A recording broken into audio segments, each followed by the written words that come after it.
Good afternoon, Speed Gaming, and welcome to day 7 of Speed Gaming Live. We are bringing you the beginning of Link to the Past Randomizer brackets. 80 runners have been whittled down to 32, and they will now do a single elimination 5-round bracket where the top 4 runners will split shares of a $2,300 cash prize pool. So today we're seeing In the Name of DT against TwoC in this first round. I'm here with my good buddy, 329th in line. How are you doing? Doing great. Excited. Got to see some awesome tiebreaker matches wrap up yesterday, and really excited to start these brackets. And speaking of tiebreakers, In the Name of DT actually got here via a 3-way tiebreaker yesterday. I didn't have a chance to see it, but we had a number of 3-way tiebreakers, and it was pretty exciting all across the board. Yeah, there's sure to be no shortage of action here today, especially with this single elimination on the line. And just in contrast, TwoC actually got here undefeated in groups, so he's wound up with the 5th seed in all of brackets. And important to note, you see on the track already, they're going to be starting with open boots mode. So who would you say that favors as far as execution getting started here? I mean, overall, I'd favor TwoC. I hadn't heard of him until a couple months ago, but he's just really appeared on the scene and been a very strong player from the get-go. Well, I would imagine going undefeated in your brackets, you're going to be a strong player. Yeah, definitely. And his bracket also wound up with a 2-way tiebreaker for the 2nd seed, and that'll be Vortex of Doom, who will be facing Kyong later today. That should also be a pretty good match. But as we've seen, on cam. I love the sport and the tie, the coat, looking good.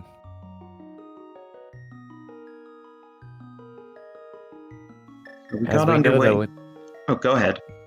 I was just going to say, as we know with these runs, TwoC going undefeated, and in the name of getting here after that tiebreaker, Rando is full of surprises. So this really could go either way. Both runners having some great execution to get to this point. Oh, absolutely. And DT, it was interesting. He took a break from Rando for several months, and he came back and he was just immediately winning races. He didn't need any derusting or anything. And they're off. Yeah, we see a Link's House start out of both of them, but they are going different ways from there. Oh, we've got 2 pendants in the light world. There was a pendant at Hera and a pendant at Eastern Palace, and it looked like a red crystal on Desert Palace. Yeah, and that pendant at Hera looked green to me.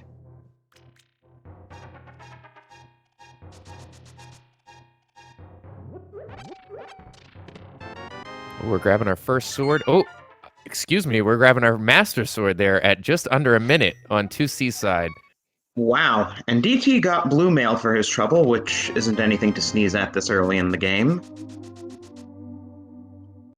Blue mail. But yeah, boots to start really affects routing that you wouldn't see a runner in a regular open race go straight to Sahasrara, but since you don't need bombs when you have boots to get into his closet. And something to note early on, that blue mail will certainly come in handy, as with 2 pendants in the light world, we're going to see a lot of dark world dungeons. And both runners going into Bonk Rocks. Again, this is now a Sphere 1 check if you have a boot start. Same with the item sitting on top of the library ledge. And normally they check Lumberjack right off the bat because, again, in a regular open mode, some runners wait until they have boots to check Lumberjack because they figure it's a moot point otherwise. But since you already have boots, might as well know off the bat whether this is an Agaseed. And just a bottle there. So, highly unlikely it's an Agaseed. And while DT doesn't know it yet. They're actually getting close. They're just a lamp away with that Master Sword.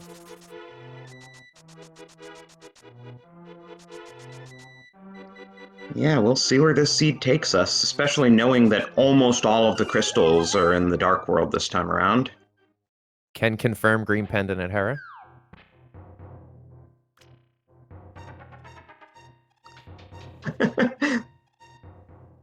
DT, he knows there's enough money in Kakariko between Blind's Hut and the Well to get him bottle vendor money.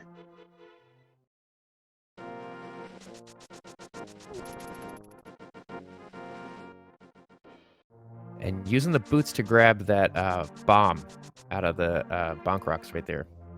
Great knowledge of the game, knowing where you can go and get that. Outing.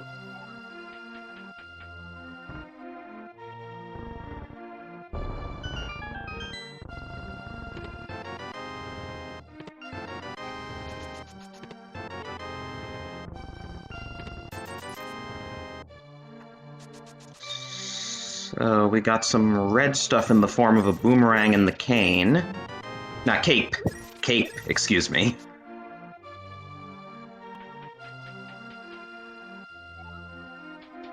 That Blind's Hut not turning up too much.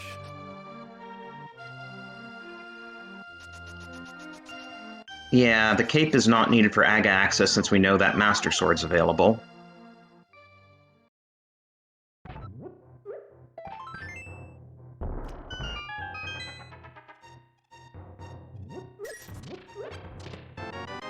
Ooh, just a single arrow there hiding in the back of the well. But we get our first fetch quest of the night as we see the shovel show up.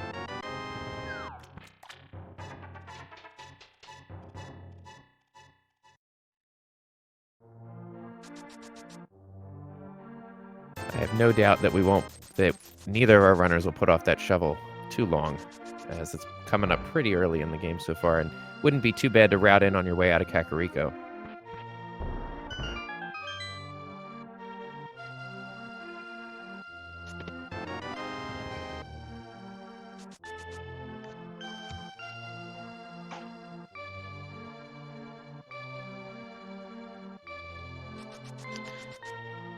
Yeah, I can't quite remember whether it's faster to save and quit to Link's house to check the shovel, or just, probably with boots, it's almost certainly faster to just run over to shovel spot after you check race game, and there's something useful. Definitely a good pickup there as we see the mirror hanging out in the back of the brewery. But just some bombs on top of the library ledge, so... Oh, in the name of deciding, he is gonna fill up that bomb count. Can't blame him, especially early on. Nice to have, a full count of bombs. A lot of early bomb checks.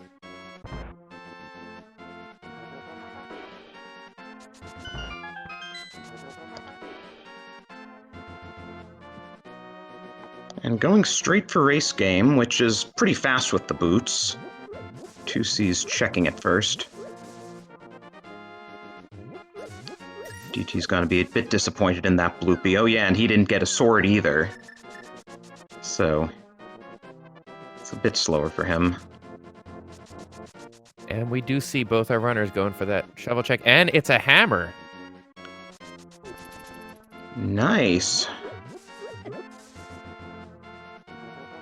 That was a hammer yesterday as well in a tiebreaker race that Will or J. Bradley was in.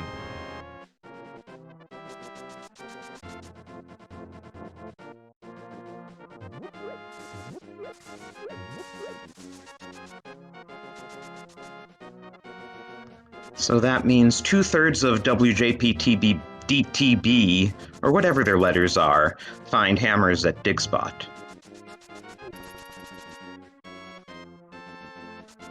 That's a tongue twister right there.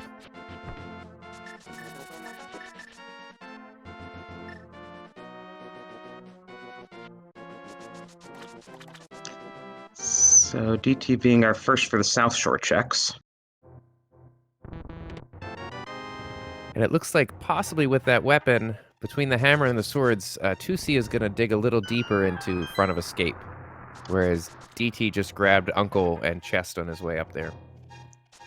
That's a good play. I've seen a number of runners get thrown by just skipping escape and never going back for it, and something important's in Zelda's cell. Ooh, and a fire rod. That's definitely important. Yeah, so hopefully DT goes for it. We know the fire rod's required because we already know 2 pendant dungeons, so at least one of Skull Woods and Turtle Rock has to be a crystal.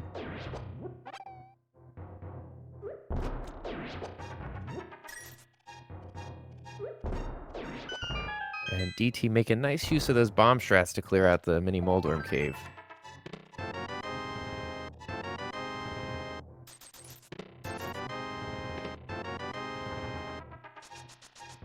We do get a bottle out of there. It's going to make Sick Kid available, but other than that, not too much. Just little pieces of love and some money.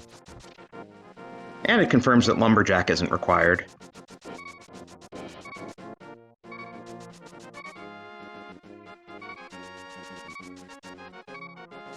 As we see DT making his way up to Ice Rod Cave, we're going to get a check of that Zelda cell.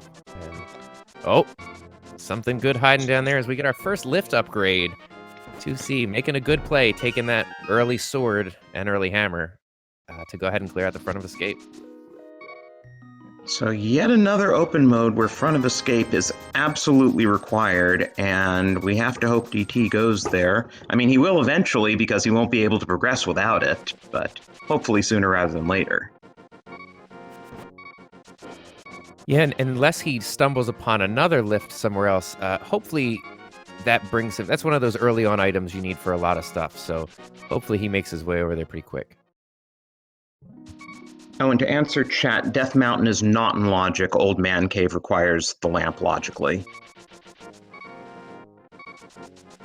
But the fire rod does put the dark cross room that 2C's going to into logic. He's just choosing not to light the torches there with the fire rod and just doing everything in the dark. Now he's lighting the torch. I didn't actually see what he got out of Dark Cross, but he's going all the way to the back of escape.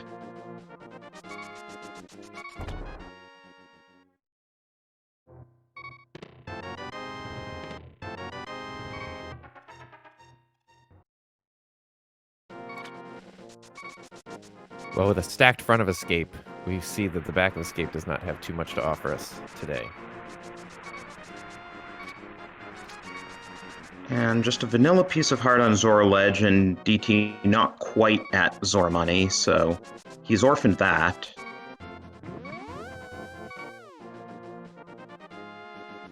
TwoC, on the other hand, since we saw that 300 that DT picked up, he'd be just about at Zora Money if he were to go get it, but he's going up Death Mountain. Armed with a fire source Like Death and the Mountain. mirror. Armed with a fire source and the mirror, that makes that Hera green pendant full clearable. Is that enticing enough early on, you think? Might be. But he'll probably do it after he does everything else on the mountain.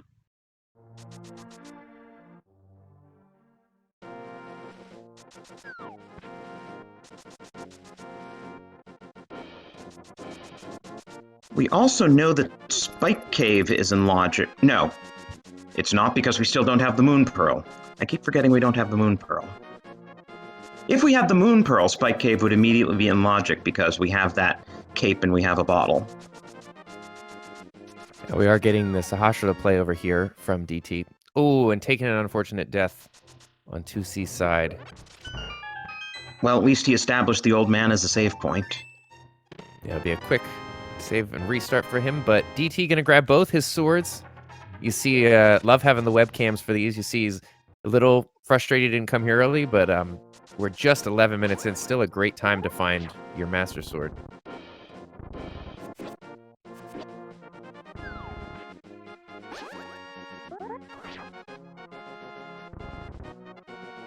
An interesting play here. DT going to be making his way over to Eastern. Might as well while he's here, right?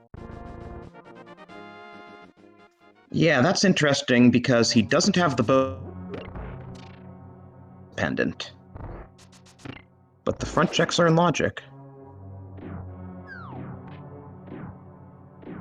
And we're getting our first Dark World check on map there, so it is going to be Skullwoods as our other pendant. I didn't catch where the 5-6 was, but there's the Moon Pearl in Eastern, so that dip paying off for DT. So Thieves Town was our 5-6, and with the Moon Pearl, we can say bye to Aga 1.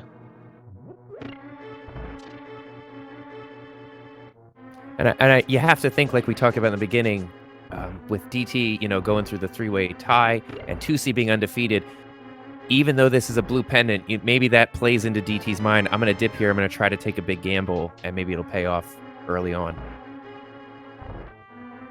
So that Bloomerang is our second item. Meanwhile, the big key is Vanilla in Tower of Hera, and TwoC does not feel like taking a coffee break this early in the game, which I totally understand.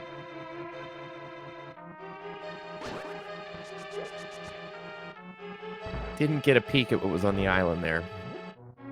Vanilla Piece of Heart.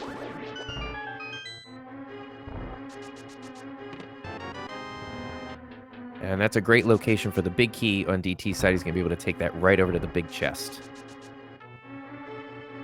And if that has our third item, unless this is a ped seed, he'll never need to come back here.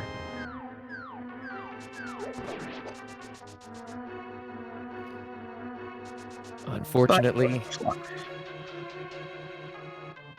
with that compass pull, he's going to be looping around. And again, this is out of logic, but these runners more than skilled enough to navigate these dark rooms, especially with a sword.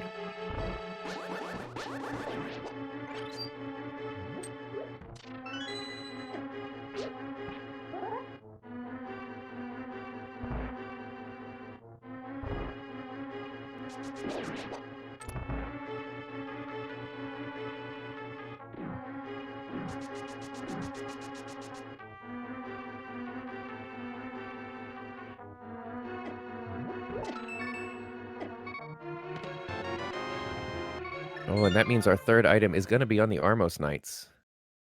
You see a little bit of a sigh there on the webcam.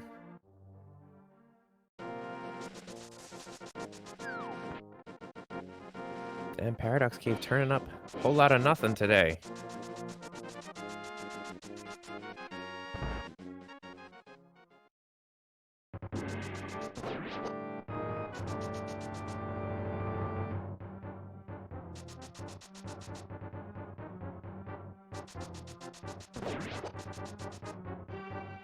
And we're just seeing our runners retrace the steps here as DT's taking that dive into the front of Escape. He's going to be rewarded with his Fire Rod, as well as that first strength upgrade. And 2C is covering the South Shore checks now. He has yet to do the dam. Picking up his second mail upgrade, though. That's going to put him on red mail very early on. Definitely not required, but he's not going to turn it away, as it's going to make those Dark World late game dungeons just a little bit easier to navigate.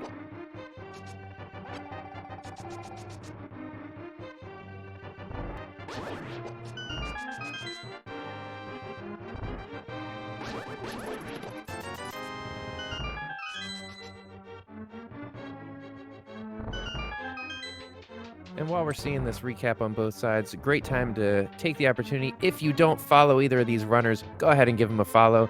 They are great racers and working hard to get to where they are in this tournament, but they're putting out great content all year long. So go ahead and give them a follow if you get a chance today.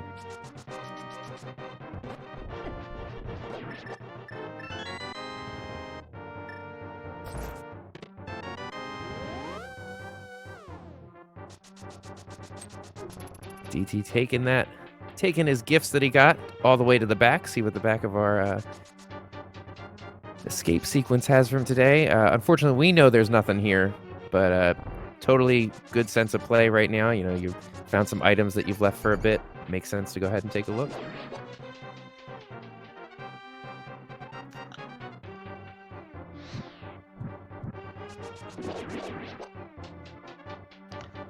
So now 2C has Zora money, so I would expect him to do a water walk and actually see what's on Zora. Yeah, I like that play, especially with the lift upgrade. You know you're not doing it out of logic, so he's obviously going to go ahead and skip over there with some water walking tricks. And DT didn't check Zora, did he? No, not Zora. Hobo. I don't believe so, no. I think he went straight to the warp to the waterfall cave. And I think that's because at the time he didn't have Moon Pearl. Which I'm not too familiar with the ins and outs of how it works, but I think once you get off at the Hobo, you can't go into the waterfall cave. If somebody in chat or somebody knows how to explain that better. Yeah, it's that then you'd be in fake flipper rather than water walk, and if you're fake flippering, Moon Pearl won't let you get the items. Lacking Moon Pearl won't let you get the items in Waterfall Cave, because the game for some reason checks for the Moon Pearl rather than the flippers, because it's just that well programmed. Yeah, so that no doubt density played into his choice to be able to take a look at the Waterfall Cave and see what was on Zora's Ledge. And we're getting just a bad return of investment here, as for 500 rupees today, you can get 20 rupees. And 2C also not going back to check Hobo. Of course, Hobo's still out of logic without the flippers, but that doesn't usually stop runners. He is, however, going to Eastern, and he will get his Moon Pearl shortly. And armed with that Moon Pearl, we're going to get our first look over here at some Dark World checks as DT finds himself in the Village of Outcasts.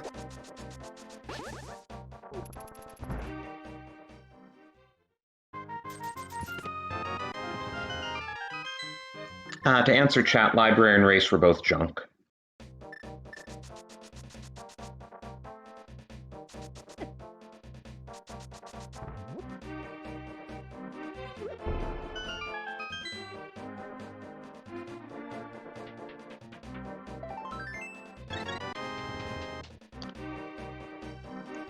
Oh, and 2C just deciding to leave after finding that Moon Pearl. We know that's a good call. I mean, he'll miss the all-important Bloomerang. Well, I mean, he might make his way back there when he has a bow, or, you know, a lamp to keep it in logic. Speaking of all-important items, DT just gets that magnet.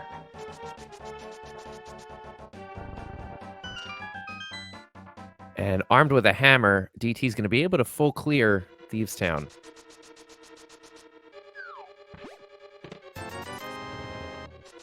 Interesting divergence, though. 2C going straight to Hype Cave. Yeah, there are two major metas if your Dark World access comes via Glove and Hammer. Some runners prefer... Wow, we're just seeing items left and right. Yeah, some runners prefer Hype Cave, which was seriously hyped today with that hook shot and tempered sword, and possibly the mushroom will lead to something too, and at the same time, DT picked up a Quake medallion. Yeah, we had one very successful fetch quest today already, so let's see if the mushroom can live up to the hype, so to say. But with the grab of that Quake medallion, we do know we're going to need entrance into both Misery Mire and Turtle Rock. Each of those dungeons requires one of 3 medallions, being the Bombos, Ether, or Quake.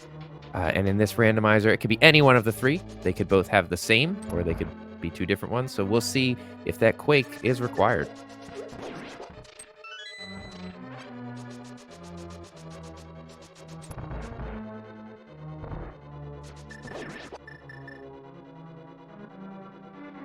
And Drossi, just important to kind of keep an eye on, because 2C, you know, grabbing that hookshot was great, but that tempered sword is a nice jump in damage output that he's going to have over DT until DT makes his way over there, or possibly finds another sword laying around. Yeah, I mean, DT can do that damage with the hammer, but it's got a much smaller hitbox.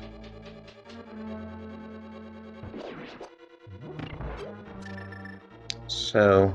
yeah, 2C is doing exactly what you usually see in this meta of Dark World Access, that after Hype Cave, you head west, you go as far as Dig Game, and then since you don't have the myths, you save and quit from here, and then you go to Village of Outcasts. Dig Game making you work for it today.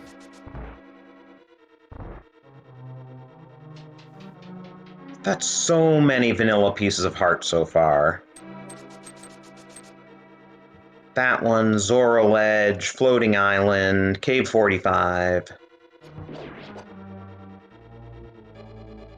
It's like, did they forget to put the pieces of heart in the randomizer? You could say it's heartbreaking. I promise I'll stop. Oh, and just $50 on the sick kid check. Well, that meant he had a pretty full piggy bank for us to rob today.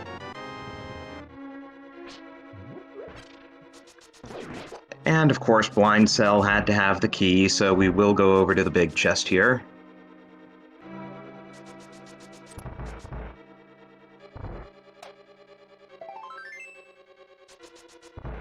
Speaking of heartbreaking, there's just a piece of heart for your troubles. Yeah, couldn't have the vanilla mitts. That would be too generous.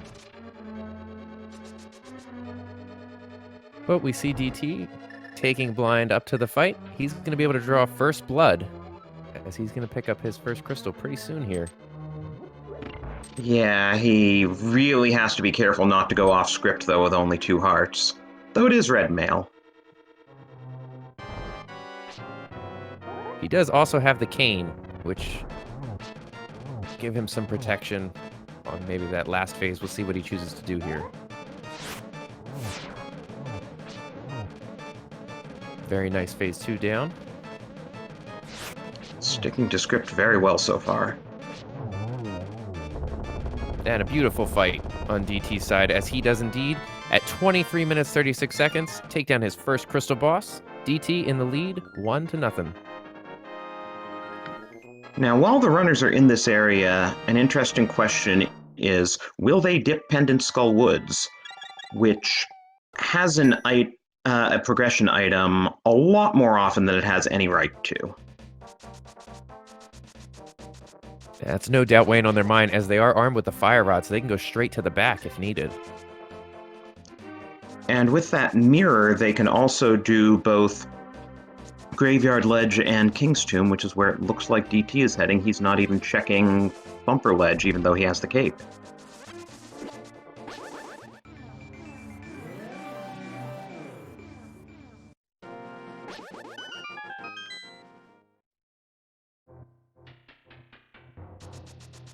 What's King's Tomb got for us today? Just 10 arrows.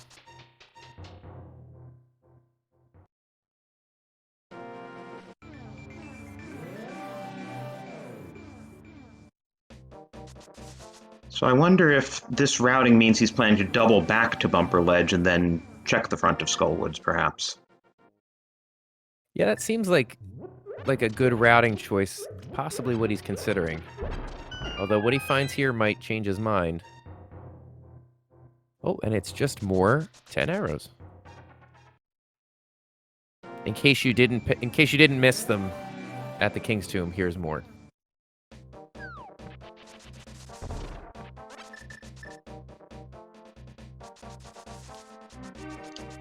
So yeah, pretty clearly going back for Bumper Ledge now. He's got the cape, everything.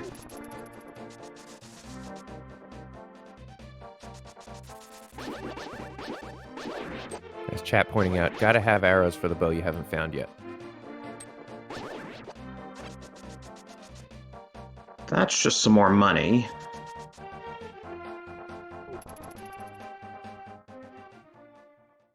And apart from that Quake Medallion, we haven't really found anything in Thieves Town. We still don't have a bow.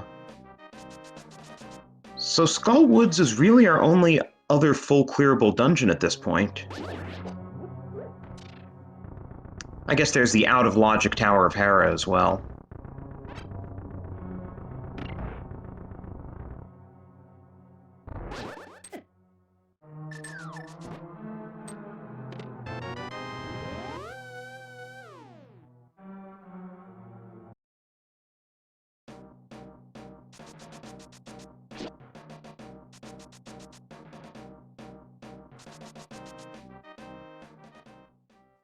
So yeah, what else is even in logic at this point? We could do some checks in pod.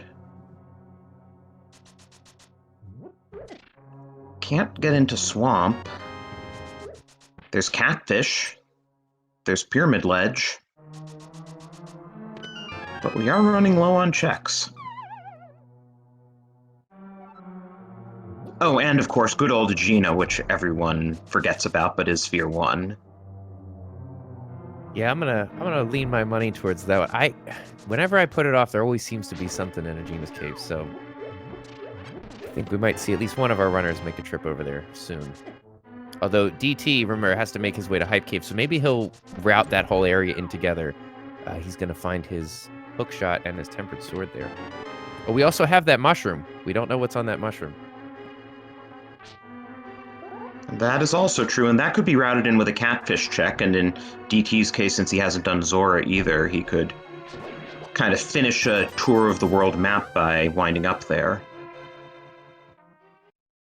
Well, there's one of our Skullwoods items. That's not too good. Did we get the other? I don't believe so, although it might have been a piece of heart. I'm not 100% sure. But TwoC at 28 minutes grabs his first crystal. So we're all tied up on crystal count. And we've been racking our brains here trying to figure out just how much of these checks are left. So might be sitting at one crystal. No, chat pointing out that, yes, there's that little bow on DT's tracker. And thank you to our tracker, Jinxie Girl, for being up on that. So that does make Pod full clearable. Not Magic without the lamp, but still full clearable for these runners. I'd say that bow's a pretty nice find. Not sure how we both missed that. But thank you to our tracker for pointing that out. So, I don't know, maybe Agina's Cave looking less appealing. And with 2C now in Skullwoods, he's going to get that progression too.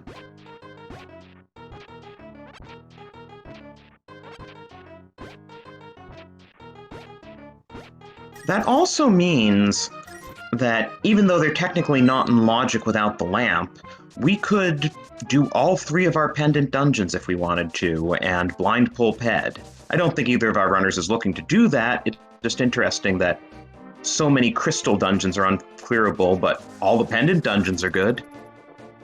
Yeah, we could see another lift upgrade on Ped easily. That would be that'd be tough to swallow.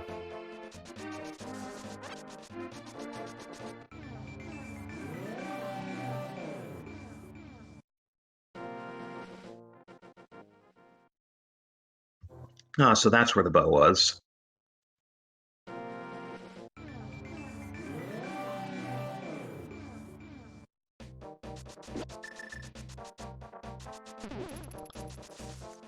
And so DT yeah, maybe his way. Oh, sorry, go ahead. I was just going to say, maybe at this point, kind of going over to Pod and doing a combined Pod Eastern play is the thing.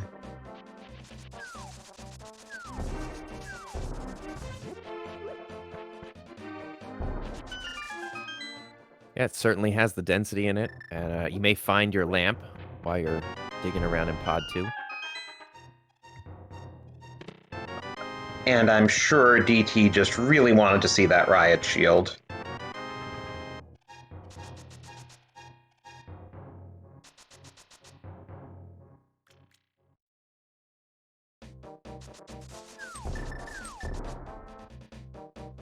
And making that progression up north, going east. I think this is it. I think we're going to see that Pod play. Certainly makes sense.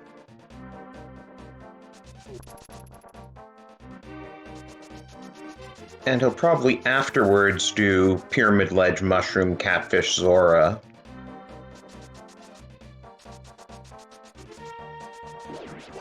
Unless he gets enough items to put him really close to go mode in here and suddenly has a whole lot more checks open up.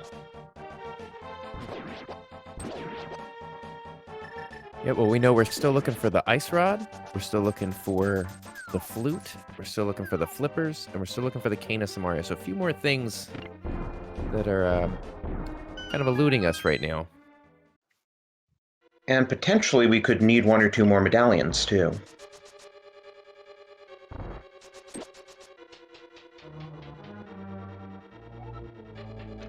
TwoC not too happy about getting all those arrows. He did come here with a bow to use them, though.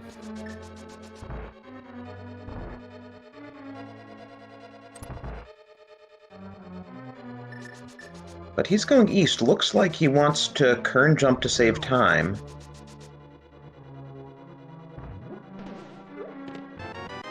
Oh, he's doing the Ancilla glitch even, not the wow, that was amazing. It's so rare to see a runner pull off the Ancilla glitch on a first try. And for those of you who've never seen it before, the idea behind it is basically get so much stuff on the screen that the game forgets to have you splash when you jump in the water without the flippers. And well, if you don't splash, clearly you must have the flippers, right? And with that routing, he's able to get a look at Mushroom. Undoubtedly going to head up to Catfish as well. That Mushroom check's turning out to be nothing. It was our boots. What do you mean? I would say Hype Cave's still plenty hype with everything it had in it today.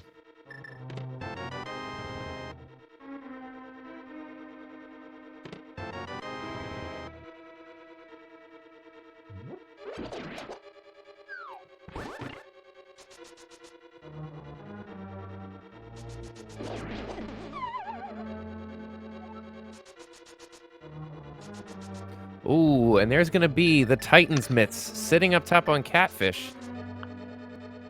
So Catfish was the right play. And DT had better continue around to Catfish after he finishes pod if he doesn't want to fall behind. For sure. Now, that's interesting because that opens up a little bit more to TwoC. Not too much more, but that does give him some overworld checks that are now in logic for him as well. It also gives him Dark Death Mount, still not in logic without either the flute or the lamp.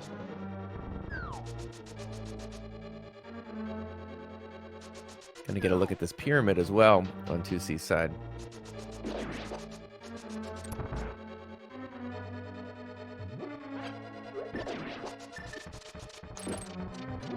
Dare I say it? A vanilla piece of heart.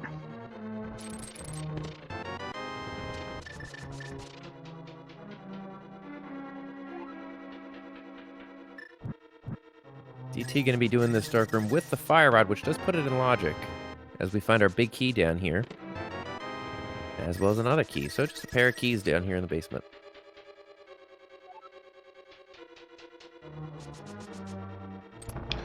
And having gotten 2 keys back here, he knows there has to be a non-key item in Harmless Hellway. That's actually a nice grab on that heart container. We have been sitting at 4 or so hearts for a while. Yeah, more than half an hour in, and that's just his 5th heart. I mean, it's a good thing they got that red mail early. For sure, maybe that was all those vanilla heart pieces, the seeds trying to encourage you, because it's not going to be given a lot.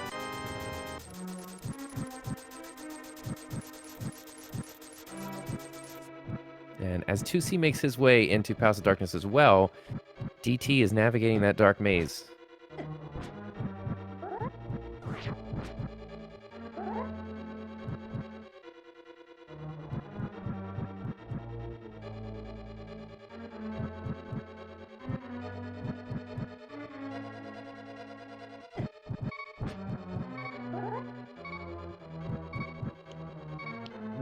GT's got to make sure his health stays long enough. He just... Was that a miss quick swap?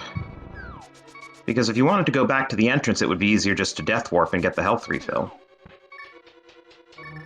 Yeah, I saw a little bit of a, you know, a shake of the head there on the cam, so maybe that was unintended.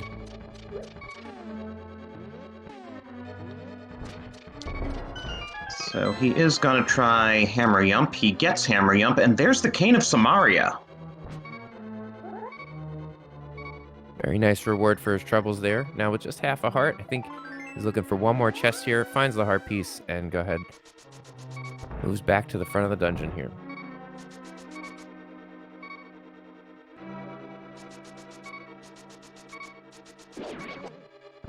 I'm sure 2C will also get that cane while he's here in pod.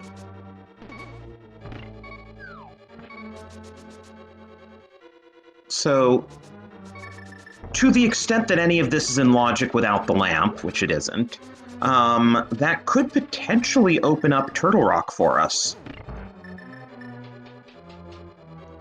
If Turtle Rock happens to be Quake. Yeah, that's true. Quite a few things open up.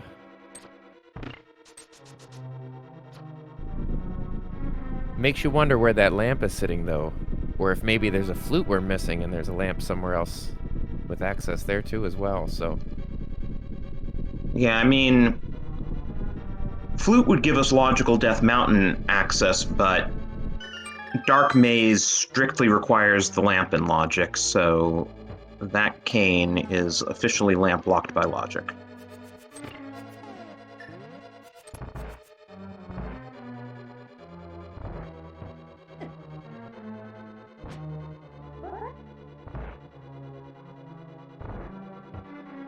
And despite being short that lamp, DT decides that it is well worth the investment to go ahead and finish this dungeon while he's here. Definitely can't blame him. It's a great play, especially for runners of these skill that can just go ahead and take care of these dark rooms like so. Speaking of skill, I'm impressed that he got rid of half the terrapins before he even lit the torch.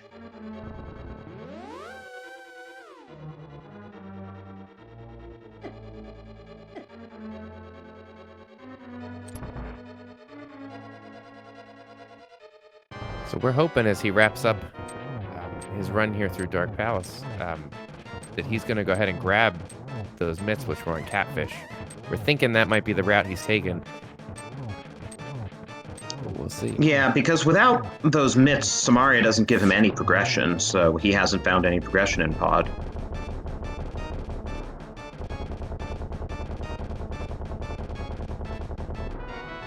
And a good sign as he's got the mushroom out. So hopefully that's where he's thinking of heading. And at just over 39 minutes, we've got our second crystal boss down on DT's side. Very nicely done as he takes a 2-1 crystal lead. You can also see that with DT's troubles in Dark Maze, TwoC has really gained quite a bit of time on him. That he's only a few rooms behind now, even though DT had done most of Pod by the time TwoC entered. Oh, and interesting, we do know there's an item here on the Armos Knights, and DT is going to stick in the neighborhood and go ahead and clear this boss out. And if TwoC does the same, this will also allow DT to gain a bit of time, because TwoC left Eastern as soon as he got that Moon Pearl, whereas DT's cleared out everything but the boss.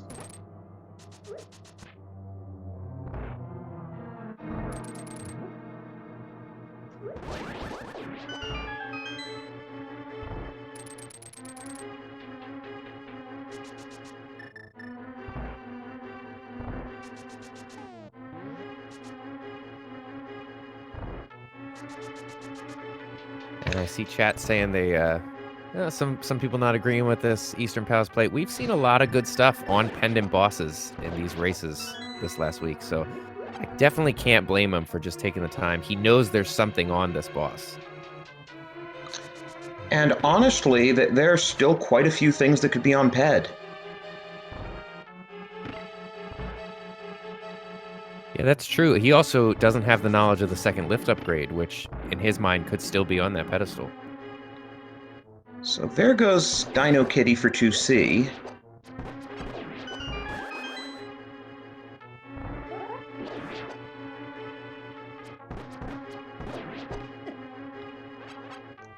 That second Igor just... Second Igor. Yeah.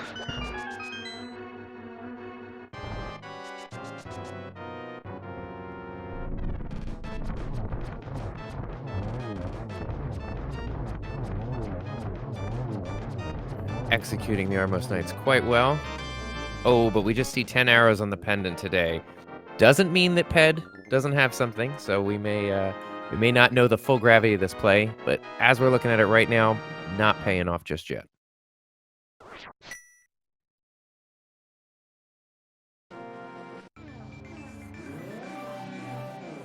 And just as you said, Drossi, we see 2C heading up Death Mountain. Going to be doing those Dark Death Mountain checks. And I would imagine, depending on what the medallion is, could possibly see a dip into Turtle Rock.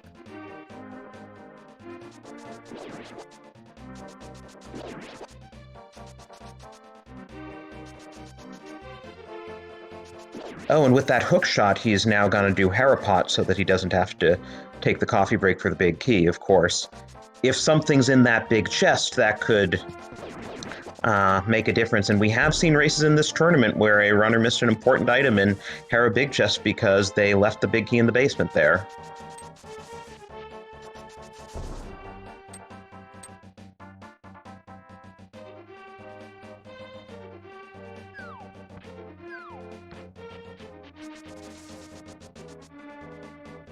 And after shuffling around a little bit, 2C able to grab that Harapot glitch. You see the chuckle on his face.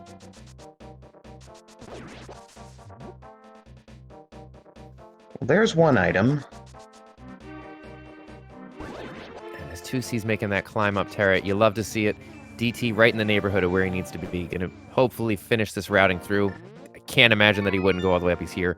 But gonna grab those mitts off Catfish. And then probably get most of his money taken by Zora.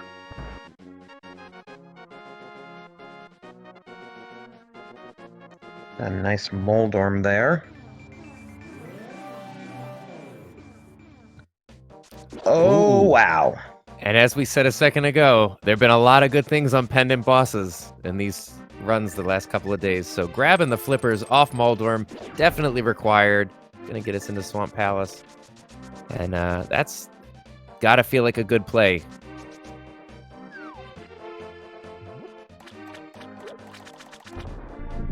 And it definitely paid off that he didn't do it the first time through when he didn't have the hook shot and would have had to have gotten the big key.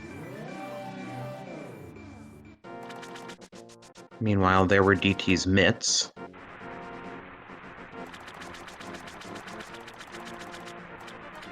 So he now also, I'm sure, knows that he has all this stuff on Death Mountain that he can do. And we do have Vanilla Quake. So down the rabbit hole we go.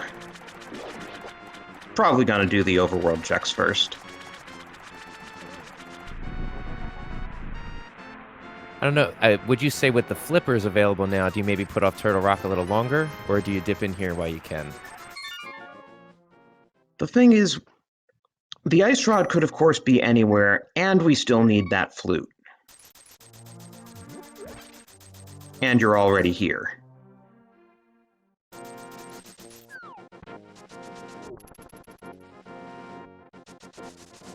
And a lot of nothing in Super Bunny Cave.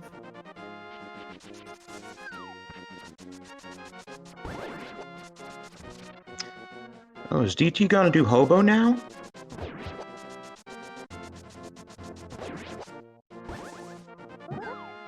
Or is he gonna do Ice Palace?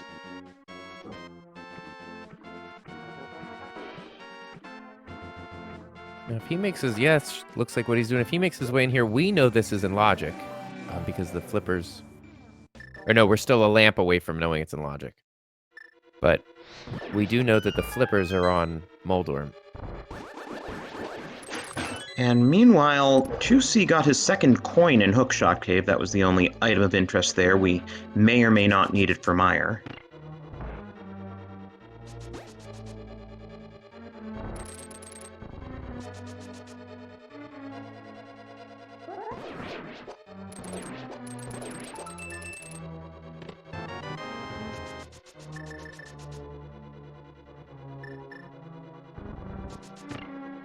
Yeah, I don't totally mind this Ice Palace play because you're gonna have to come here. You have the cane, you can do the icebreaker. You're gonna have to go through this, so it's just a matter of, you know, is go mode gonna be a lot faster here? If we even have the chance to do this go mode. And he's fully planning a full clear here because he didn't even hit the switch.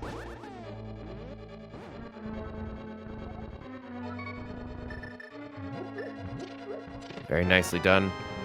Grabbing his big key. I just love the icebreaker skip. It's just so awesome to watch it executed well like that.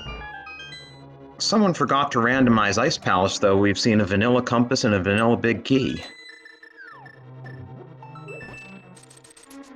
Well, I'm going to blame Ganon since he takes credit for it towards the end. And there's our third medallion. It's only the second one for DT, but we do know that Ether was up in Hookshot Cave, so we now know where everything is to get into Mire should we need to... should we not have what we need when we get there for one of these runners. Yeah, so in terms of our no mode, we now know that all we need is the Ice Rod and the flute.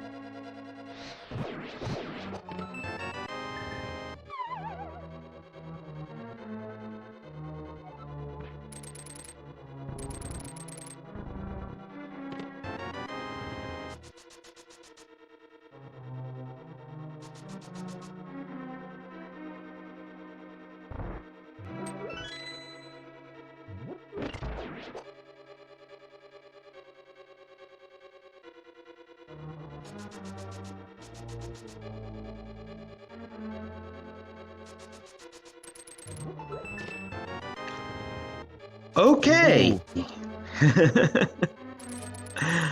Ice was definitely a good play for DT here.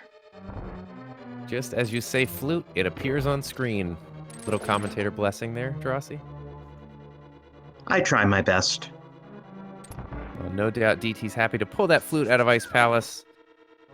He doesn't know that flippers are available yet, so got to feel good about that play. You imagine that TwoC might make his way over there, though, now that he has access. But nonetheless, you like to see a good race like this. There's been a lot of back and forth so far. Hard to tell if anybody really has had an advantage quite yet. And with flute logically locked behind flippers, that means that flippers are specifically logically locked behind the lamp, and that's how the game expected you to get up Death Mountain.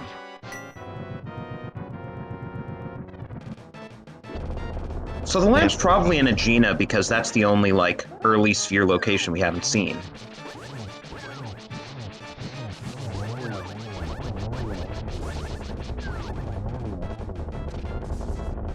With the Tempered Sword, with some Fire Rod, we see Cold Stare taken down on DT's side.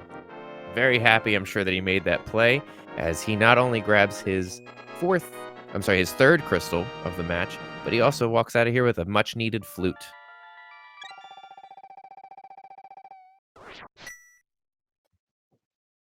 So I imagine save and quit and activate it. And then maybe we'll see our first check of the Mire area.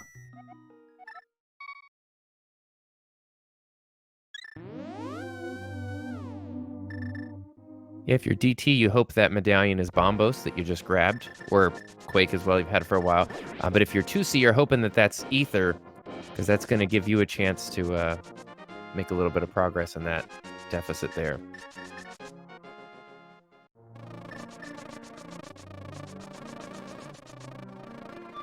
Interesting time to release a bee. Maybe he's trying to give us a lesson on the birds and the bees, actually.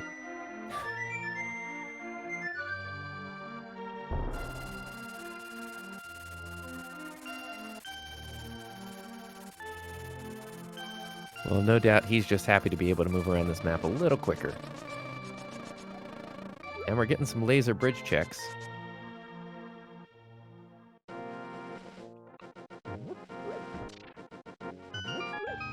Oh, looks like he's doing Smith Chain now. Ooh, and gets sniped by the laser there. Just before grabbing that last chest. We're gonna see if it was worth running all the way back down here. Oh, it's gotta be the key. Yes. Yeah, I didn't see his count at 0. Grabbing that small key. Gonna head out of here. And DT, like you said, starting that Smith chain.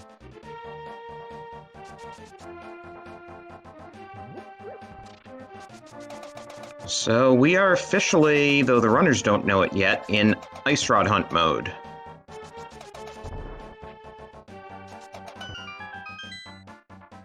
And I'm sure half of chat wants that Ice Rod to be on pedestal.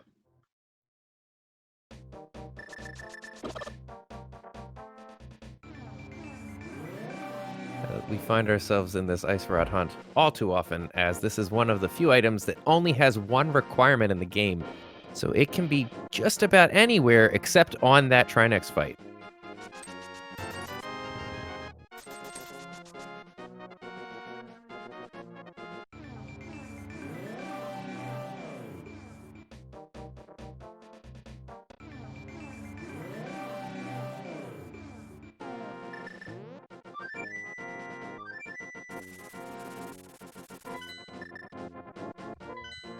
Gonna get a look at the purple chest here. Killing the poor rabbit.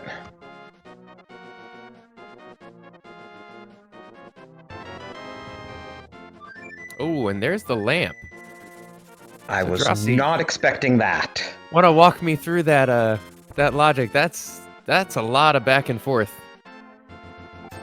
It is. You're gonna have to grab your mitts off of the catfish, go down and get the lamp, take the lamp up to Death Mountain so that you could get your flippers off of Muldorm, then take that to Ice Palace. And of course, the game's expecting you to then take the lamp to Pod to get your Cane of Samaria, and it is Ether, so 2C will be able to enter, DT is not. Yeah, and if you're in 2C's camp, you're kind of happy to see that. It's going to give him a little bit of time, as DT will no doubtedly make his way up there, grab that Ether. We know it's in Hookshot Cave, but it is going to give 2C a little bit of chance to, make some progress with that flute find, as well as the as well as the crystal count grabbing from Cold Stare there. And it gives him just a little bit of a lead there. And DT was about to pass up that heart container, and then he was like, wait a minute, I only have 6 hearts almost an hour into the game. I should probably pick it up. For sure, if there's one thing this seed isn't, it's not a healthy seed. Oh! So we have no mode.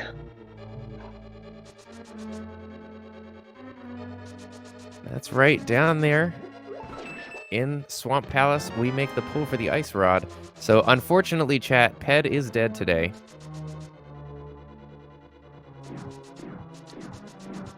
And 2C doesn't know it yet, but all he needs is that flute out of Ice Palace.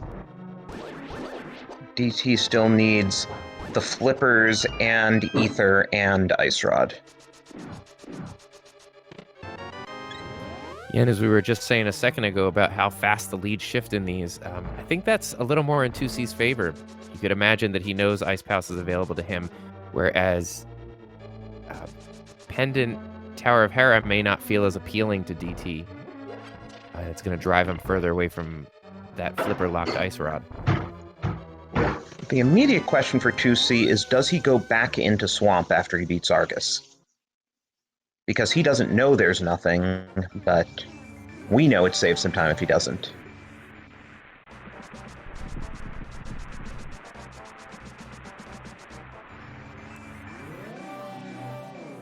Yeah, making quick work of those puffs with the Tempered Sword.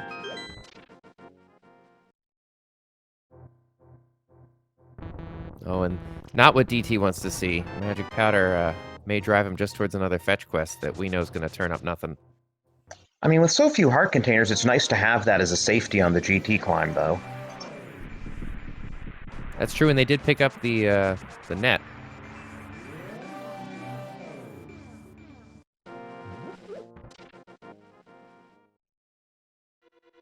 But at just under 56 minutes, we have 2C grabbing what is his 3rd crystal as well. So we're all tied up on the crystal count today. And 2C is checking Aegina, I guess, because there's nothing else he can do over here.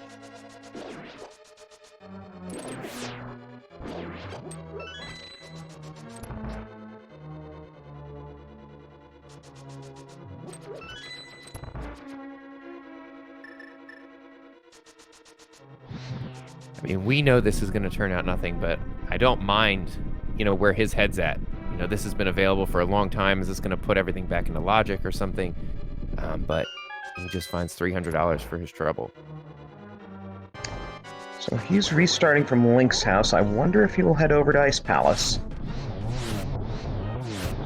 He's certainly saved time by not doing left side swamp. And a gorgeous one-cycle fight of Lammo. And we also know that by the time DT gets to Swamp Palace, he will be in go mode, so there's... Oh, no, he won't be, but he'll find the Ice Rod and then be in go mode, so there's no way he'll be doing left side swamp. I'm affectionately calling it Diet Swamp. Diet swamp? Yeah, where you don't have to go over to left side.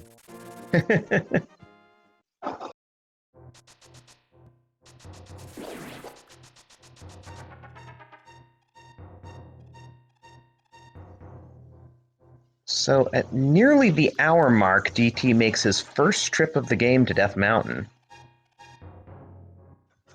And he'll be able to do anything he wants up here, except for beat Trinex, but we know the two things he needs to do are beat Moldorm and get that ether out of Hookshot Cave. And we do indeed see Ice Palace on TwoC's side, so he's just a couple of seconds away from that. That very, very important grab that he needs to pick up, because we have our flute here.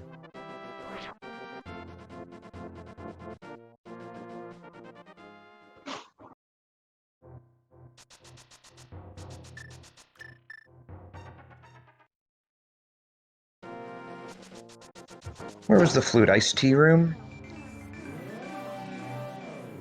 Yes, I think so.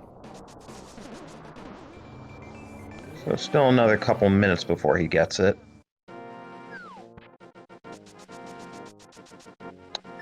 Ooh, and DT marches right past Hera. Yeah, you hate to see it. I was afraid that pendant Hera just not looking attractive enough to him right now with everything else that's available to him.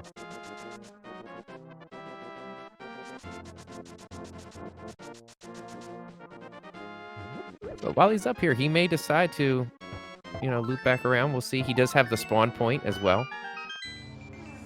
Also has the flute, so he has easy access back up here if he needs to. But seeing that Quake is just going to bait him further in.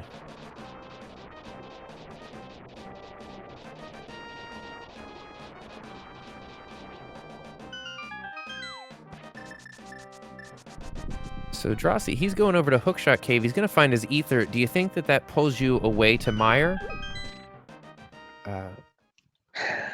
I think while he's up here, he does more checks. The question is, will he do Hera as part of those checks, and will he go all the way? So there's DT's go mode just before the hour mark. Not DT, 2C. And you see it. You see on the face cam, he was pretty hype about that flute pull.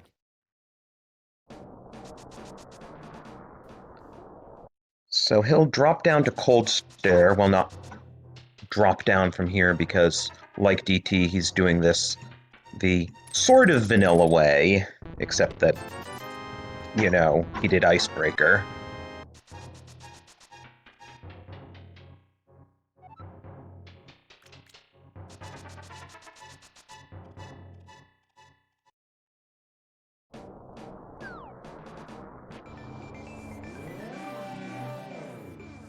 But yeah, after this, he's got 3 Go Mode crystals, and then it's off to Ganon's Tower.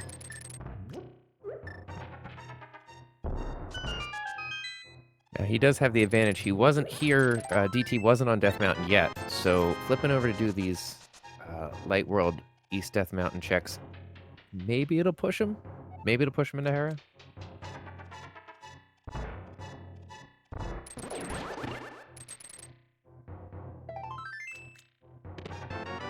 But with that, at the hour and 1 minute mark, we have Cold Stare down on 2C's side. He is grabbing his 4th crystal. But more importantly, or just as importantly to say, he is leaving Ice Palace with the much-needed flute.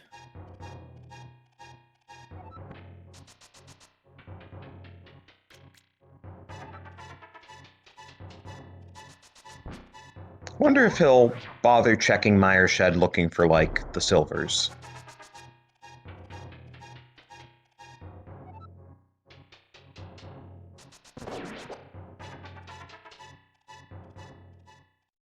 Well, I can say that I certainly would, because Silverless Ganon is miles out of my pay grade. But I'm more than certain runners of this caliber who've been putting on a great display, great performance today, will have no problem taking down a Silverless Ganon today.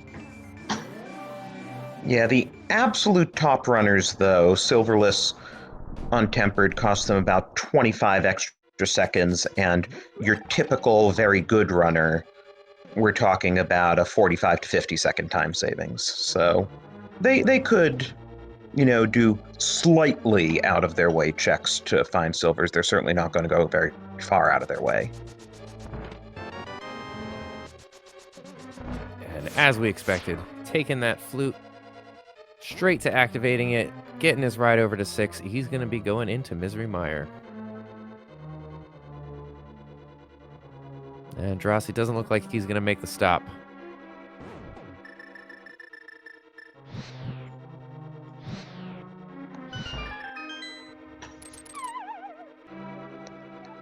Do we get a toss? Probably not.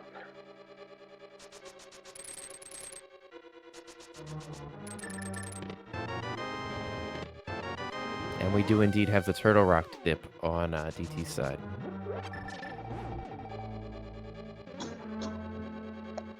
I mean, on some level, it doesn't matter that he's doing this before Hera, because either way he's going to be in Ice Rod Hunt mode, and he doesn't know it's not up here. So it's not particularly costing him time. It's just that TwoC's now in Go mode, so anything DT does, other than go up Hera and then go to Swamp, is costing him time.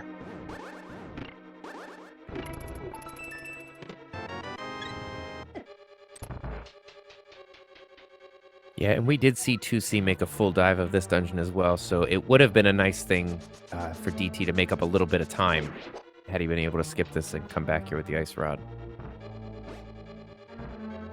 But you can't blame him. Pendant Hera versus an almost full clearable Turtle Rock. And Skull Woods did have progression in the form of a bow, and Eastern had progression in the form of the Moon Pearl, so this really is an Uppsal dungeon.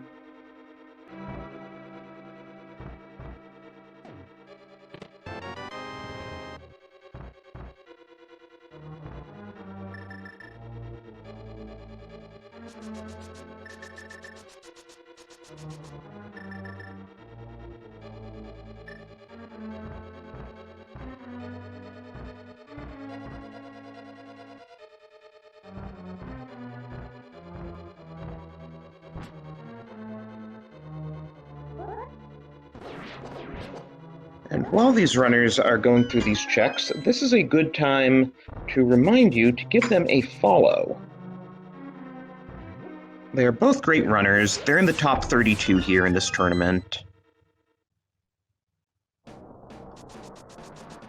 They're also both involved in the Link to the Past Randomizer League, which will be resuming after this weekend, after SpeedGaming Live is done.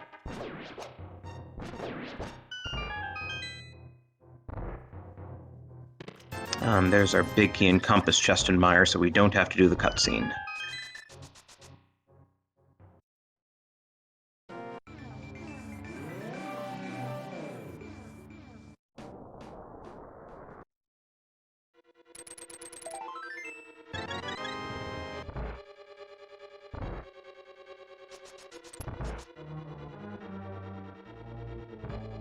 Let me see some simultaneous big key doors open.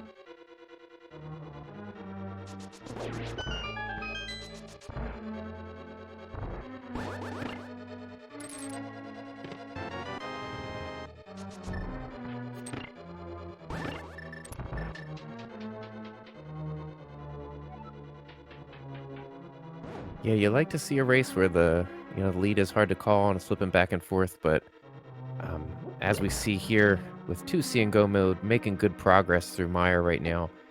Might be a little bit of time before DT makes his way up to grab those flippers off of Moldorm. Well, hopefully he does it right after he does Laser Bridge here. And hey, he's got that mirror shield, so he can do Laser Bridge the vanilla way if he wants.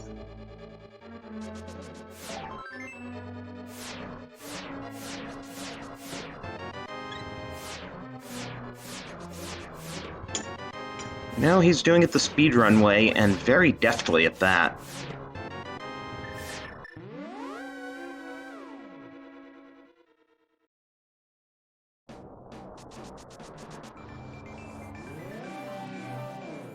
And we see TwoC very well navigated through those dark rooms of Mire. That is definitely not easy to do. I actually forgot he didn't have the lamp until he went down there. Yeah, that's part of why he's ahead. He never went and did Smith Chain. We are seeing cape strats on Vitreous. Good way to do it as long as your magic doesn't run out. And he just barely gets through the small eyes before his magic runs out. Well, good sign over here on DT's side. He is making the walk back over. Very nice. Making the right call. DT heading up into Tower of Hera. He is going to be very well rewarded if he follows this all the way through, which we imagine he will. And he's going to pick up the flippers off of Moldworm, which is not his go mode yet, but it will put him towards his go mode as Ice Rod was, and I believe the Compass Chest of Swamp Palace.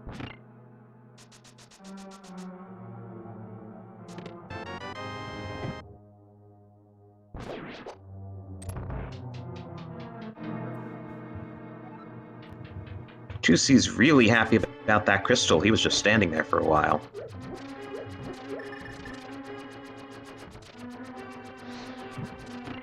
And like DT, he went and picked up that heart container off of Desert Ledge because we're still not through our first row of heart containers. Yeah, unfortunately, we are, instead of the Harapot glitch, we're going to see the coffee break here on DT's side. And it's just going to give him a little bit more time he's got to make up, as TwoC was able to skip this. Yeah, I don't know if he never learned Harapot or if he just doesn't want to risk an item being in the big chest. Yeah, I mean, I definitely don't blame him. I think you're looking for so few things, you don't want to orphan that big chest.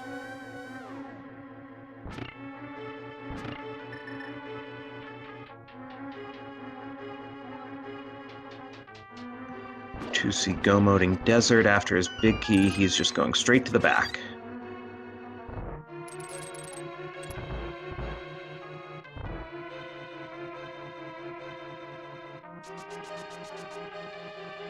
And after this, it'll be time to bum rush Trinex, and then we'll have 7 crystals.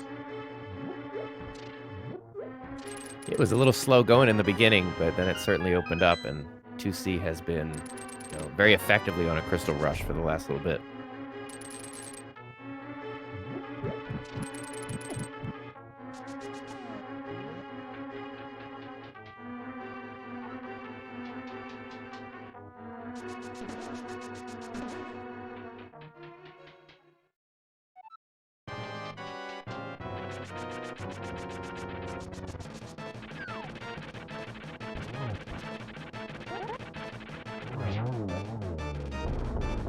Nice quick Moldorm fight. And at 1:10:38, In the Name of DT hits go mode. Oh, not quite. He's got to grab that ice rod. Oh, right. I keep forgetting. Right, so he still has to go to Swamp. So, I mean, I feel like Flippers pushes you right there. You know, it's got to be in his brain. It's been available for a lot longer than he's had access to it. It does look like that's the play that he's... Oh, no, wait. He's turning in that green pendant first. Okay, still okay. It's just going to cost him another half minute.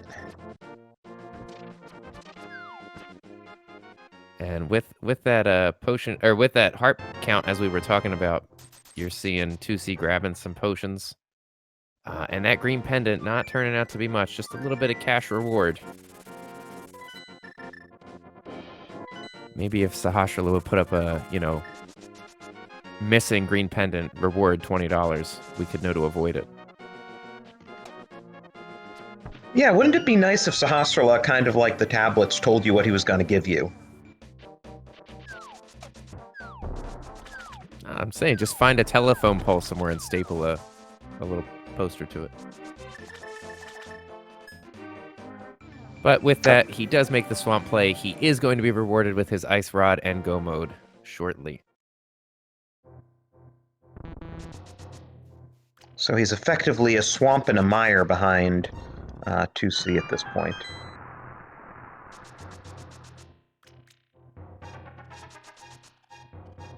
Yeah, definitely a large gap to catch up on. But up to about halfway through this, you really loved seeing the back and forth. And I know that's personally why I enjoy watching, seeing the runners kind of, compete for that, reading the logic, who's in the breaks, who's got the edge. But unfortunately, that Flippers play really panned out for TwoC. Well, fortunately, if you're TwoC, but unfortunately for DT, that Flippers play really gave him access to more. Yeah, it really came down to how each of them responded to getting the mitts. That TwoC's response to the mitts was, oh, let's go back up Death Mountain, I can do everything here. Whereas DT's was like, let's do Ice Palace and Smith Chain. And both really valid plays, especially when you get rewarded for the Ice Palace dip, sans flipper. You get rewarded with that flute. You think, oh man, I'm making the call. So it's tough. It's tough to watch it pan out. But also awesome to watch it go for another runner who's, making progress. And remember, both of their plays were out of logic because logic expected you to do the Smith Chain first, get that lamp to go up Death Mountain to get the flippers, to go to Ice Palace to get the flute. Yeah, when you say it that way, it's so easy and straightforward.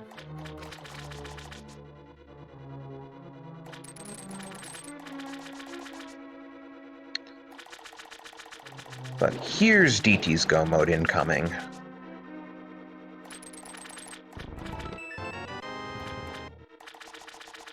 And you see the little okay on the webcam there. So he knows he has everything he needs. He knows he can run a diet swamp.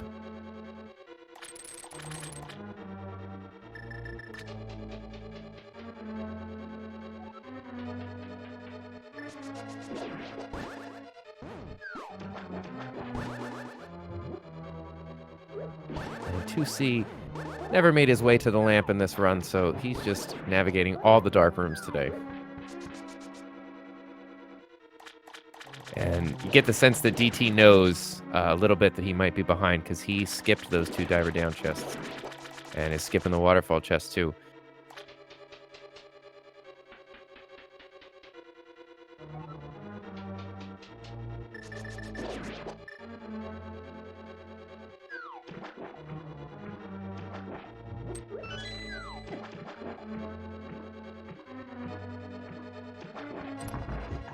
So TwoC enters Trinex here. Should be a pretty quick fight.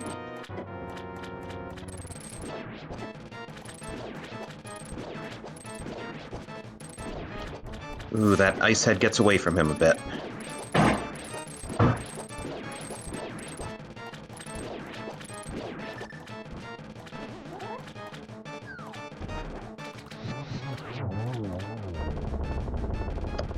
And simultaneous boss explosions for our runners. No, that was just the first stage explosion for Trinex. Now we have the final explosion, and Jinxie Girl has started our little game in chat. 329th, would you like to explain to people who might not know what is going on with all those numbers in chat? Sure, you see a lot of numbers popping up there, so we are doing a little game we play because Ganon's Tower has a big key that we need to climb, and there are 22 possible locations for that big key chest. So we start the count at the end of the 7th crystal, and we like to get that number in before we enter Ganon's Tower. So get your numbers in chat, 1 through 22, and we'll see who's feeling lucky today. I don't know, Drossi, what do you think? Where are you sitting today? I went with my old favorite of 10. I try to get that if I can get it in before anyone else. What about I'm going to you? be right behind you. I'm sticking with 11. That's my favorite one to guess. And just as we say that, We see 2C about to run in, so get your last guesses in chat. And we are done. Thank you, Jinxie Girl. With that, we're going to be using 2C's routing for the numbers today. So this first look is going to be check number 1. Going to grab that small key. And it looks like he's doing Dark Magician routing today.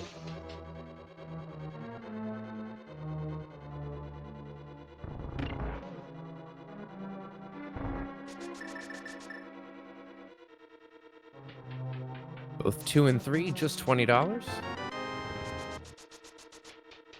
Ooh, but 5 is the silvers pull. He wasn't looking for it, but he's happy to find it on his way up, for sure. I feel like silvers show up in Stalfos' room a lot more often than you'd expect. Both 6 and 7 not yielding anything. Yeah, that's why I was surprised at DT to pass up the diver down and waterfall. You know, might want to look for those silvers just on your way up. Anything that's kind of in your way, you know. But he's not going to find them because they're sitting up here in Ganon's Tower, as per usual. And let's see if DT goes straight to Compass Chest from here. He does, so that'll save him a bit of time in Mire.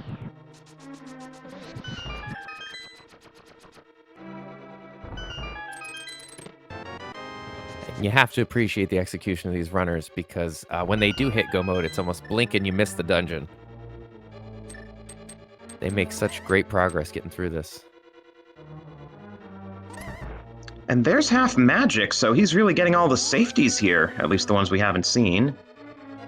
And there went your and my numbers. Yeah, 10 and 11, just red and blue. An homage to the original Pokemon, no doubt.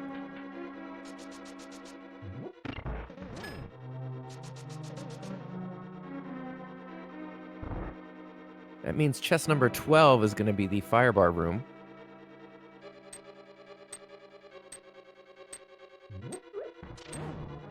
And as it turns out, Dark Magician was unnecessary because there was that key in Hope Room, so he could have just gone right and then left, but he didn't know that. 12, just another key. You thinking maybe you hate to see it, but is it maybe a tile room holdout? Rando Room's still quite a bit more likely.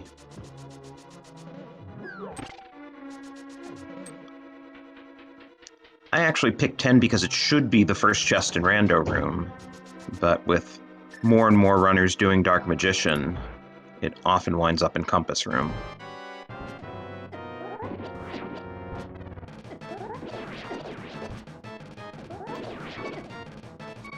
I believe that was 13. Yep. So Rando Room will be 14 through 17 here.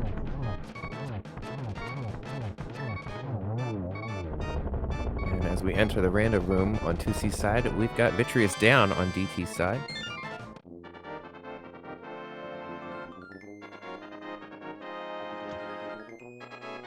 Well, so much for me saying Rando Room. That is 17 checks already, and no big key. And with that, 6 crystal, DT is going to hightail it up Death Mountain, go right into Turtle Rock, and go ahead and have his try at Trine X.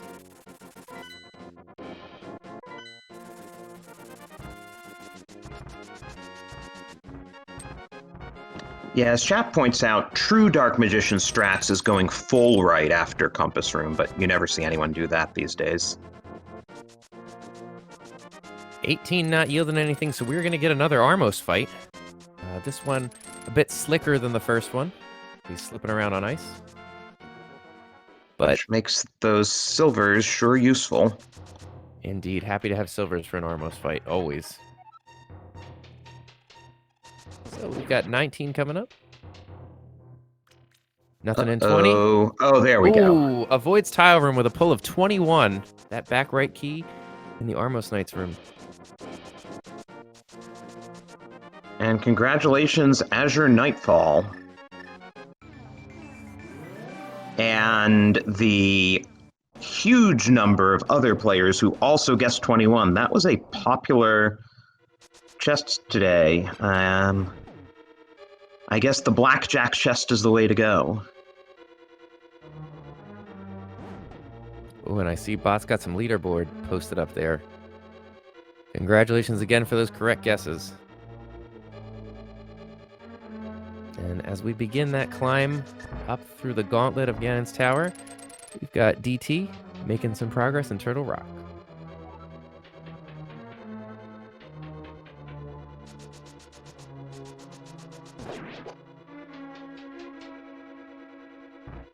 And a very nice cape strat to go ahead and get through that cannonball bridge nice and quickly.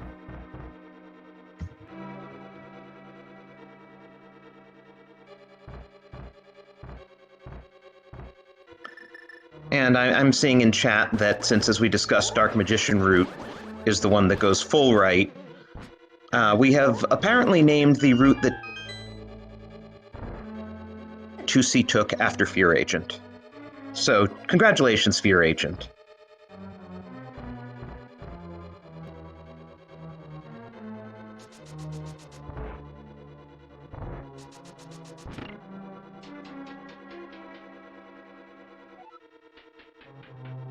There are so many names for so many subtle differences in those Ganon's Tower strats. Armed with the silvers. Ooh, but we're not going to get the one cycle here on Lammo. Especially not with that second one knocking him out of the way to prevent him from getting the third one, but we get the 2 cycle.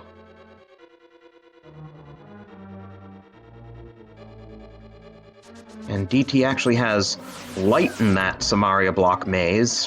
What a novel idea there.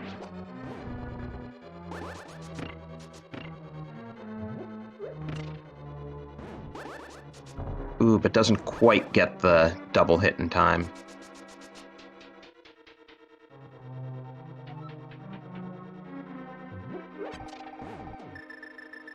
Oh, we're taking a little fall there in the torch rooms. Is 2C, and DT is approaching his Trinex fight. Yeah, 2C's lucky he picked up several heart containers in the basement there, because now he's up to 14, and that should make things pretty easy for him. He did also grab some potions, too.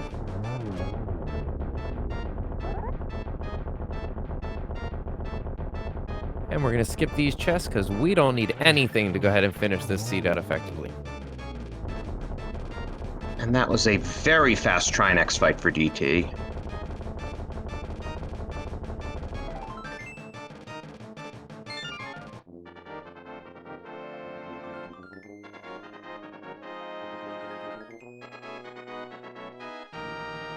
And at just under an hour and 25 minutes, DT grabbing his 7th crystal, going to be heading over to make his Ganon's Tower climb.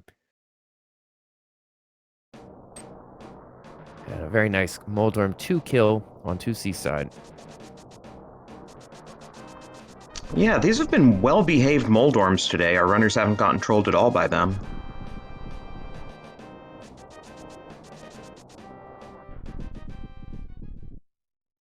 Yeah, we've had a couple of trolly Moldorm fights throughout this tournament, but I always love to see the Moldorm treating him fairly.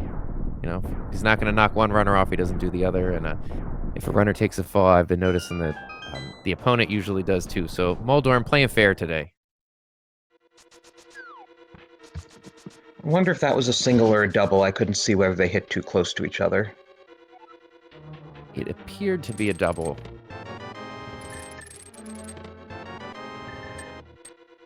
That was definitely a double, so we either need 1 or 2 more. It looks like that first one was enough.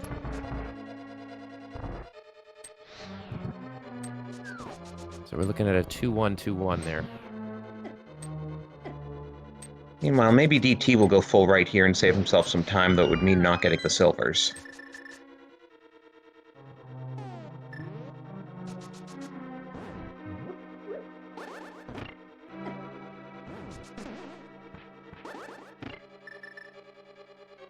I love that punt of the Samaria block.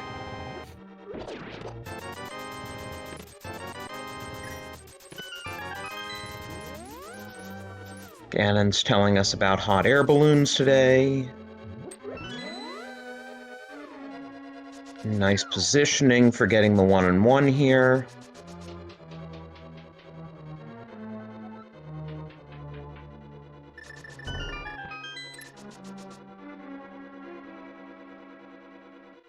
And we're already into phase 3 of Ganon.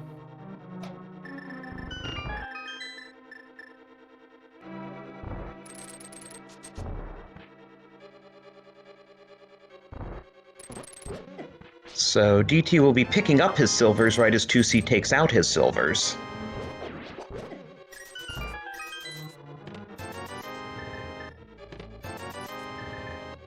Gets the torch glitch. It's like the second silver shot going in. There's a nice double, and that's going to do it. 2C just safely needs to cross this bridge, and we've got some GGs. Really effective use of the routing, just great optimization playing all around.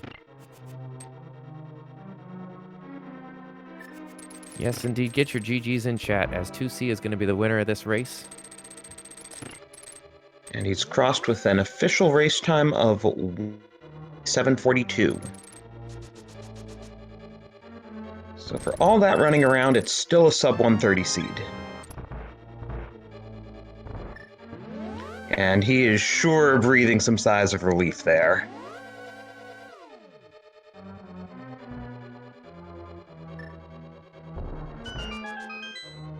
You can see by where DT's eyes are going, he's probably seen the dot done.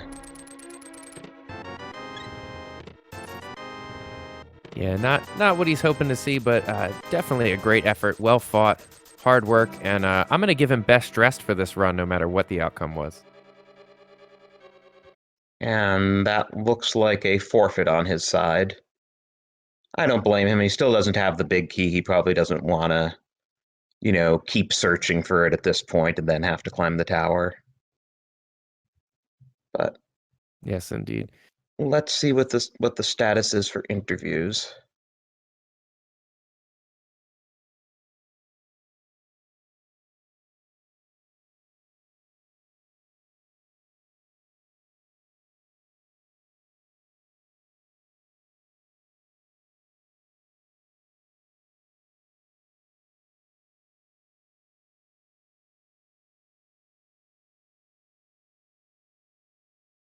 Yes, I see chat saying fade to cat. I like that. I like that reference.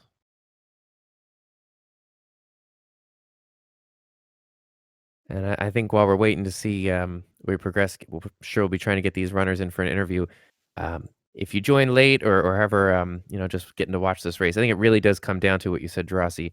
That routing choice after picking up the mitts was the big play difference here.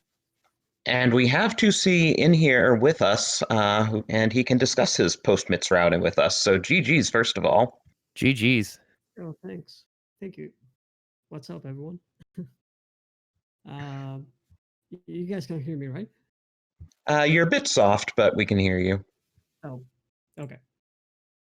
Yeah, that was that seed really worked out for me really well. Like, I knew that I sequence broke mountain, and then at one point, since I got so many things, I cannot bet that the lamp was locking the mountain instead of the flute. That's why I dipped into TR as well, and went to Swamp and Ice Palace. If those things didn't have anything, then I was gonna do Smith Chain, and I think that was the only thing logically left, if I'm not mistaken, before we go to the mountain. So yeah, something like that. Yeah, lamp was on purple chest. Yeah. Okay. Yeah, it was really out of the way, but the fact that you did Death Mountain, and got those flippers, that was really the key play that basically gave you the race. Yeah, I was really surprised. I wasn't really planning on going to Hera, but since I was up there, my original plan was to actually see if I can enter TR, even though it's a little bit out of the way. And we might not have the medallion. There's also Hookshot Cave and stuff like that. And I want to make that trip worth it. So Hera pot is a thing. So, why not clear? It's a green pendant as well. Yeah, right. And that also worked out because that ether was the right medallion that you needed too. Yeah, that is right. Uh, yeah, I was not really feeling that confident about the TR dip because again, it was like a, you know, the best case scenario at that point was to find either ice rod or flute. Those were the two only items, right? And if like the flute was like the logical access to the mountain, then probably I was not really gonna find anything there. So I don't know, it was kind of weird. Oh, and by the way, did you notice what was on pedestal as it went by in the credits? Oh no, actually I didn't see. It was book on Ped because we were wondering, since the pendant dungeons became available so early, we were wondering if there might be a blind Ped pull involved, but no, it was just a paradox Ped. Nice.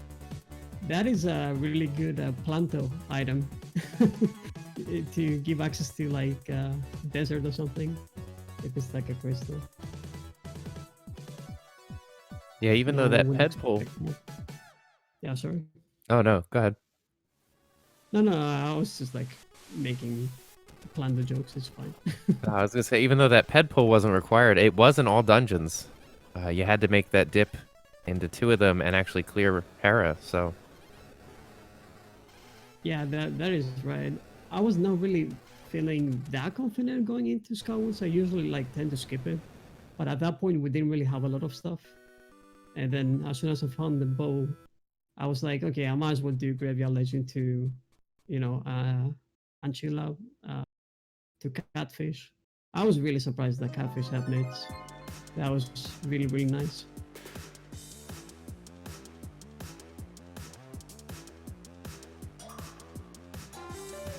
So, going to the tournament in general, you're now in the Sweet 16, so congratulations on that. How are you feeling about what it looks like from here on out? Thank you. I mean, honestly, this is like a dream run for me because like I started running or racing rather 6 months ago, and to be like top 16 in the SG Live tournament, like I was not really expecting that. But like all the seeds have been really working out for me. Like I tend to play a little bit aggressive, I guess. And yeah, I mean, mostly I've been getting lucky. As you can see, my GP execution was not that great, for example, in this one. But you know, I'm slowly improving, and it's pretty nice that at least I have a chance against some of the best runners. Yeah, and you'll get to try your skills against either GFE or Moogle Charm in the next round. So I'm looking forward to that one. Yeah, definitely both of them. Like all of the runners, 32, and even like in the group stage there were even more, like all 80, I would say. Like this community has a lot of great runners. Yeah, no, I mean, it's amazing how big the community's gotten and how many really good runners are in it now, that it's not just dominated by a few top people anymore. True that. Hopefully I'll make it to the finals to play against Ilus. That's my dream. Good luck with that. Well, we wish you the best of luck on that route, as you definitely are proving that you've got the skills to hold your own here. Congratulations, GG's, on a really great run today. Yeah, thank you. And thank you for commentary and stuff like that. I really appreciate it. It's pretty nice for the viewers as well. I've been enjoying these races, and yeah, everyone is doing a really great job. And thanks again to our runners. DT, after that race, is not feeling up to interviewing, but GG's to him as well, and to, of course, TwoC, and please give them both a follow. We're going to be turning this over to Castlevania now, so stick around for that in just a few minutes. Also, of course, thanks to our tracker, Jinxie Girl, who was incredibly on top of everything this race, and 329th in line. It was a blast calming with you again. Oh, an absolute pleasure to get to come with you, Jurassic1. Thank you so much. Make sure you give Jurassic, Jinxie, and all these runners a follow. And have a good rest of your day, and stick around for Castlevania in a few minutes.